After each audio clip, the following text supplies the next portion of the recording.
is to talk about what the functional groups.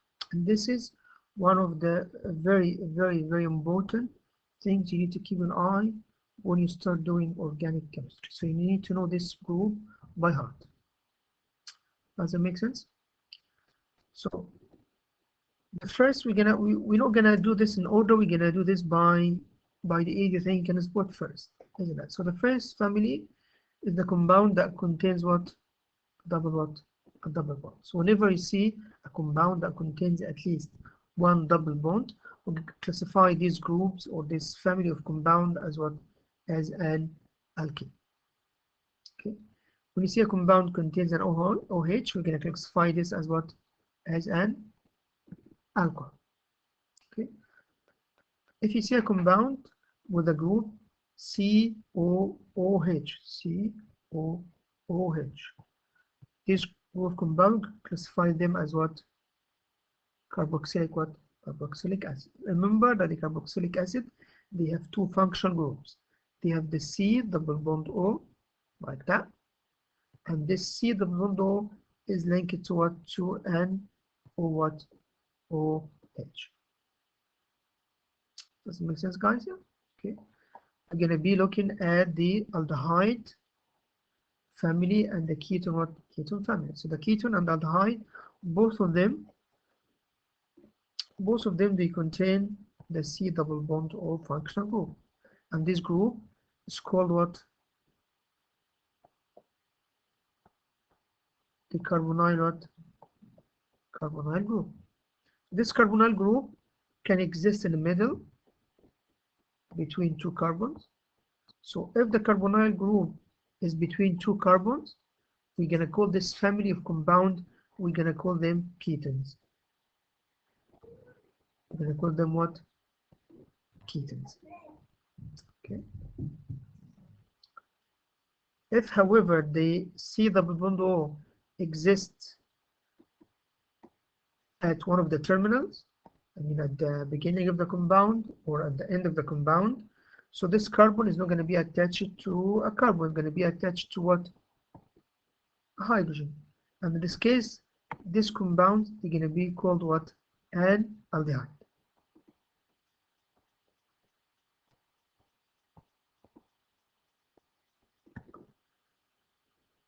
Just going to find the proper names for these guys here. So the aldehydes, you're going to have C double bond O connected to an H. So you're going to be a terminal group at the beginning or the end.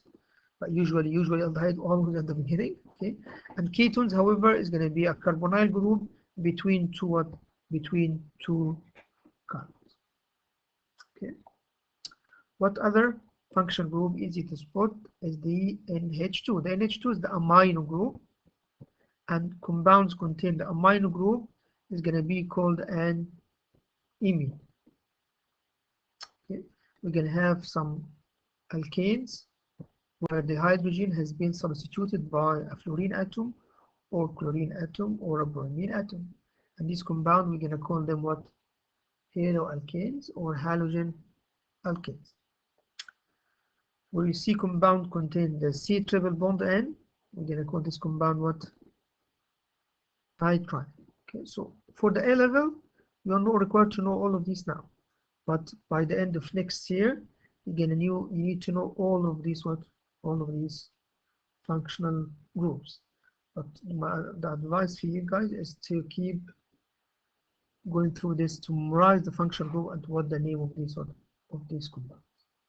For this year, what we're going to be looking at, we're going to be looking at the haloalkanes, we're going to be looking at alkenes, we're going to be looking at alcohols, aldehyde and ketones, and nitriles. This is the one that commonly we're going to go through. We're not going to do anything about acyl chloride or ester or carboxylic acid until next year, until you get in year 30.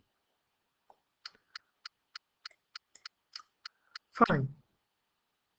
So in this note, I think this is a really big note. I'm not going to ask you to look at it now. I'm going to be probably looking at this next year, but again, I'm adding you a huge list of compounds, how you can identify them, isn't it?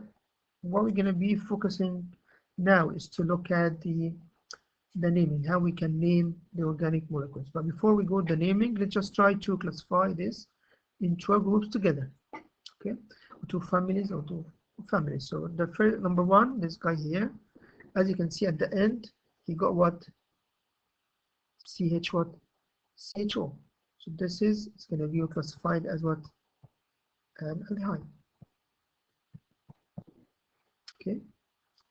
The OH group, this is the hydroxy group, and this compound now is going to be what? An alcohol. This is a saturated hydrocarbon, and one of the hydrogen has been replaced by halogen. This is why this compound now we're going to call it what? Halogen alkane.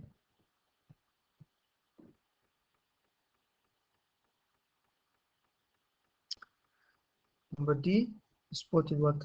Double bond in the compound. So this compound is an alkene. This compound we have C double bond O between what? 2 carbons. So this is going to be what? Ketone. And this last one we have COOH in the compound, and this telling me that this compound is what? Carboxylic what? Carboxylic acid. Okay. Again, please remember that in actual life, your organic compounds is going to have more than 1 functional groups. We're talking about simple what? Simple molecules, but actual molecules, they're going to have loads of these together at the same what? At the same time. We're not going to worry about this now, but I'm just stating some facts. Okay. So let's now move to the naming. How we name organic compounds. How we name what? Organic compounds. So pretty much you did this topic in a school. I'm not sure did you like it or didn't like it. Did you think it made sense or not? But we're gonna try and make sense of name. Okay. So when you name organic compounds, they have some rules, and again we put rules to be consistent. So if you are a scientist or a person in UK and you're communicating with someone else in another country, isn't it, or anywhere on the earth, and you know what you're talking about, you have some consistency. Okay, first, when this compound, when in the early days, usually the compound will have a commercial name and a trade name. Okay, but again, the trade name in one country was different from another one. So at some point, we had an institution called the IUPAC, the International Union of Pure and Applied Chemistry. They set some rules for us to name organic compounds to be consistent. Okay, so we're not doing this because we're crazy, or we're not doing this because we want to make your life horrible. It just is a way of being consistent. Okay, so what they decided that any organic compound is going to be named. The name is going to be made out of 3 parts. Any name will be made out of what? Of 3 parts. The 3 parts are called the stem, the prefix, and what? The suffix. So the stem is going to be the one in the middle,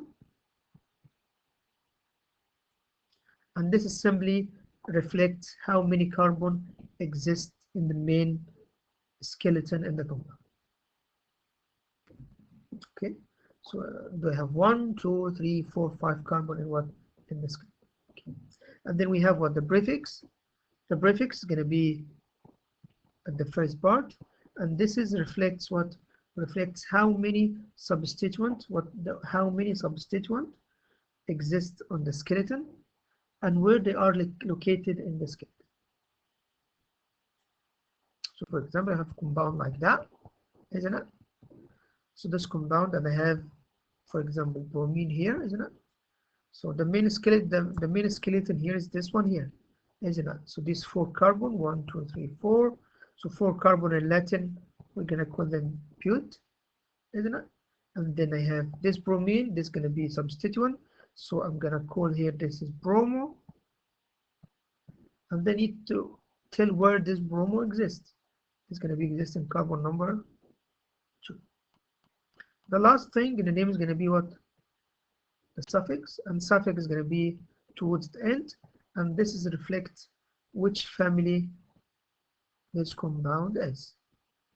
Is this a carboxylic acid? Is this an alcohol? Is this an alkene? So I knew this from where? From the suffix. Which, if you look at this one, it makes sense, isn't it? We're trying to find a way of putting down the names of the correct. So the first thing for you, the first thing you need to focus on is the stem. How we gonna name what? The stem. And the stem is important for you to get the stem right, is to know the correct Latin name for the number of the carbons. So it's meth, eth, prop, put, pent, hex, sept, oct, nonan, and decan. Okay, so this is the names for the alkanes, and this is the name for what? For the stem. So when we name alkanes, isn't it? This is your stem, and this is your function what? And this is your function group, the N. This is your suffix, isn't it? And the meth, this is your what? Your stem. Okay, let's move on.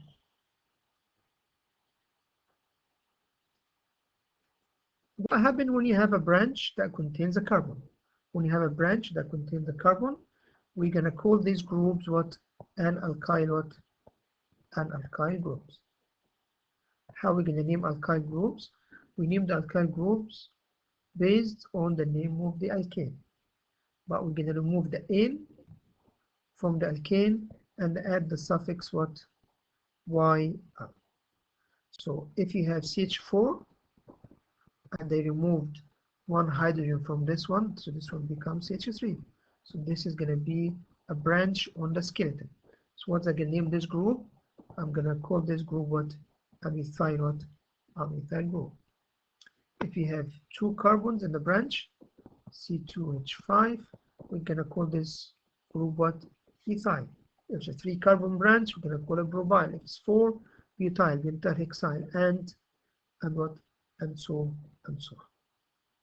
Okay, so let's recap this quickly. We said the name of organic compound is going to be made out of what? 3 parts, isn't it? The one in the middle is going to be what? The stem, which reflects what? The carbon, how many carbon we have in the skeleton. In front of the stem, we're going to add what? The substituent. We're going to name the substituent, and we say where they exist. And the last bit is gonna come after the stem. It's gonna be the suffix, and this is reflect the family of this compound. It's an alkene, alcohol, and so on. So we have some rules that we need to look for. So this is the naming for the rules for the name. The first rule is I need to pick up the stem. And to pick up the stem, or to decide the stem, I need to look for what? The longest continuous what? Carbon chain. And remember, we didn't say here the longest straight chain. We're saying you need to pick up what? A continuous chain, isn't it? This is going to be used to find what your stem. Second thing, we need to look for the function group, which is going to decide the suffix. And then we count the position of the function group and assign it the lowest number. And then number 3, we're going to look for the alkyl side chains. We count the position for the alkyl side chains and assign the number. Okay. So let's look at this example here. Let's apply these rules. For the first rule, I need to pick up the stem. So I need to find this, which stem this one. So I'm going to pick up the longest chain here. So my longest chain can be that one here, isn't it? 1, 2, 3, 4. Or can be that one here as well. 1, 2, 3, 4. Doesn't need to be a straight chain. Remember that. Once I picked up my stem, isn't it? I'm gonna number, and I need to number these carbons to tell the position of the substituent. And when we number, we need to give the substituent the smallest number. So what I mean by this, I can number these carbons like this: 1 here, 2, 3, 4. Or I can number it the way around, isn't it? I can call this 1, 2, 3, and what? And 4. If I number from this direction, my substituent will take what? Number 3. But if I number from this side, the substituent will be at carbon what? 2. So which direction I'm gonna be using? The blue or the red? I'm gonna use the blue, because my substituent need on my side branch need to take the smallest what? The smallest number. So now I've decided everything. Now let's put the name together. So this is what I did. I picked up the longest chain.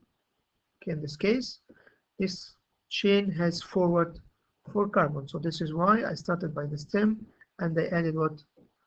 Bute. Okay. Then this compound, what family this compound is going to be? It's going to be saturated hydrocarbon, which is what? An alkane. So what's going to be the suffix for the alkane? It's going to be what? Ane. Where did I get this suffix from? This suffix, I need to learn them.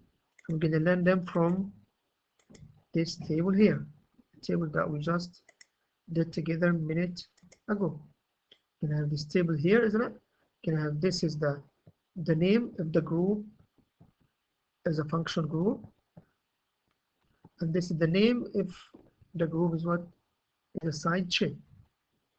So the alkane, we're gonna give them the suffix what? In. Okay. So this is why I came back here and there's example that we've been doing, and then yeah, this compound is saturated, so the suffix will be in. So this is why here I added this butane. So the only thing missing now from here is what? Is the side chains, the branches. How I'm gonna name this branch? So I'm gonna name the branch by first stating the position, which is what? 2. And this one, this group, we agreed this we're gonna be called what? So this we're gonna add 2 hyphen methyl what? Does it make sense?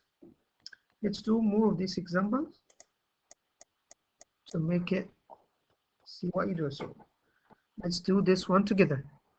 So I need to pick up the longest what? Longest continuous chain. Everything's is gonna come in your mind. I'm gonna call this. I'm gonna pick up this chain. Let's count how many carbon I have. You have 1, 2, 3, 4, what? 5. So I have 5 carbon here. But if you look at this, this is gonna be 6, 5 is gonna be 1, 2, 3, 4, 5. So similar, isn't it? Okay. So my longest chain is gonna be this one. What? This one here. Okay. Where should I number? Should I number from the side or from what? From the side. In this case, remember that you have 2 branches. So what I'm gonna do, I'm gonna number from here 1, 2, 3, 4, 5. I'm gonna number from the other side 1, 2, 3, 4, 5. And then I'm gonna pick up the one where the numbers are smallest. So if I number from this side, the substitution will take 3 and what? And 4. So this is gonna add up to 7. If I number from the other side, it's gonna take in 2 and what? And 3. So it's gonna be what? 5. So then we need to number from what? From this one, from this side. Are we happy so far? So I've decided what's gonna be my stem. My stem is gonna be bent. That's fine. The suffix is gonna be what? In. And then I need to state where is my side. I have a methyl group in carbon number 2, and I have an ethyl group in carbon number what? 3. When we write down the side chains, we write them in which way? We write them alphabetically, isn't it? So I'm gonna write the ethyl before what? The methyl. So this way I wrote 3 hyphen ethyl, comma, 2 what? Methyl what? Methyl butane. far so good. No one is asking me any questions. Let's look at this one. So again, firstly, I'm gonna pick up my longest chain, isn't it? If you spotted, this one contains an OH. So when you have a functional group, your functional group has to be on the chain. I can't go and take this one as my chain. I can't take this one as chain. My chain has to have what? Has to be connected to the functional group. So I have to have this carbon in the chain. So this is why I picked up this one as my longest chain. How many carbon I have here? 1, 2, 3, and what? 4. So this is going to be butane. However, this compound isn't an ane. This compound contains what? An OH. What's going to be the suffix for OH? It's going to be O. I'm going to remove the E and add what? Ol. But however, I need to decide where the ol exists. I need to give this carbon number 1 because the functional group need to be closest to what? To my count. It's going to be 1, 2, 3, 4. So I need to say this is butane. I remove the E and I added what? 1 and then add the suffix what? Ol. Then I look for the branches. I have 2 methyl group on which carbon? Carbon number 2. So this is why when I put the name, I need to write 2 twice. So I need to say that this is going to be 2, comma, 2, and then hyphen, and then use the word what? Dimethyl butane 1, 1. Does it make any sense? What happens when you have cyclic compound? When you have what? Cyclic compound. The example we can add is cyclic alkanes. This compound, how we name this one, that's so easy. We can account the carbon 1, 2, 3, 4, 5, 6. All the compounds single bonds, isn't it? So this should be named as what? Hexane. But with cyclic, we're gonna add in front of it cycle what? Cyclohexane. This is why this one cyclobentane, cyclobutane, cyclobentane, cyclohexane. This isn't alkane. This is what your benzene ring, which we're not gonna talk about this year. This is gonna be next what? Next. What happens if you have a double bond in your compound? Nothing changed. A double bond is gonna be treated as a functional group. We're gonna give it the priority as well when we name. So this is why if you look at this one, I have numbered from this side, isn't it? So this is 1, 2, 3, 4. This is butane. It's not saturated. This is contains a double bond, isn't it? So I'm going to remove the but from this one, isn't it? I have the double bond at carbon number 1, so this is why I've added but 1E.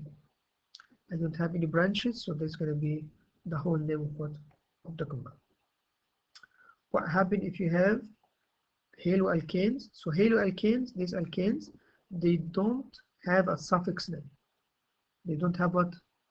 A suffix. They always be named as what? Prefix. However, I need to number closer to them as well. So I have to give this carbon number 1, 2, and what? And 3. So this is 3 is what? Propane. And then I add where the chlorine exists. Carbon number 1, I have what? Chloropropane. If you didn't mention the 1, that's fine, because if you said chloropropane, that means the chlorine is in carbon number 1. Okay. Let's just do some examples and then come back to this in a minute. Let's just do a bit of practice. Okay. So can you name for me number B and D? And again, this is just not a test. Okay, you can look at the table if you forget the name of the suffix and the prefix. Okay.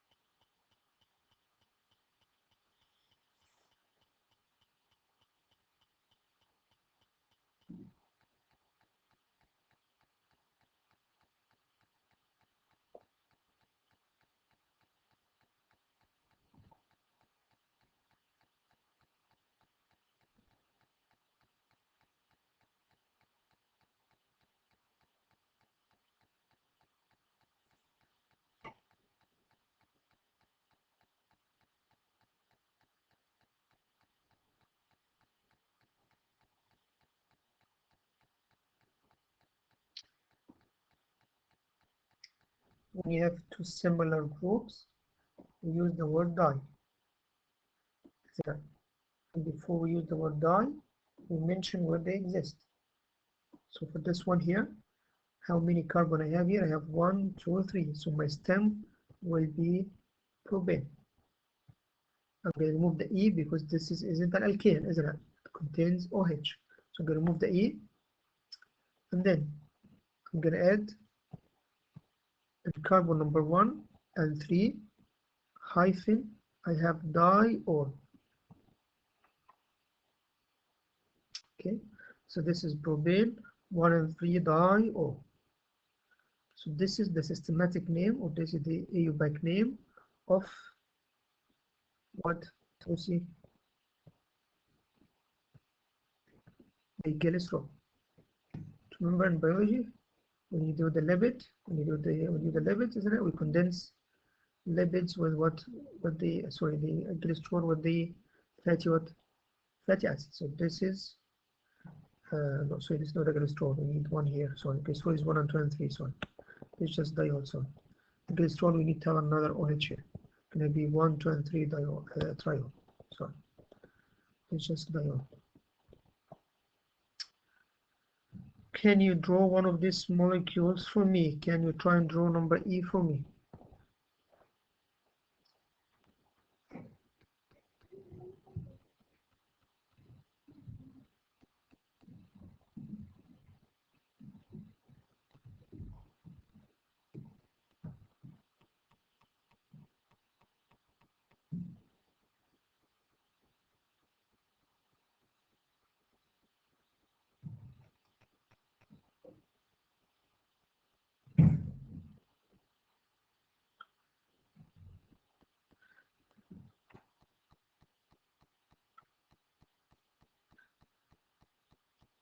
How do we convert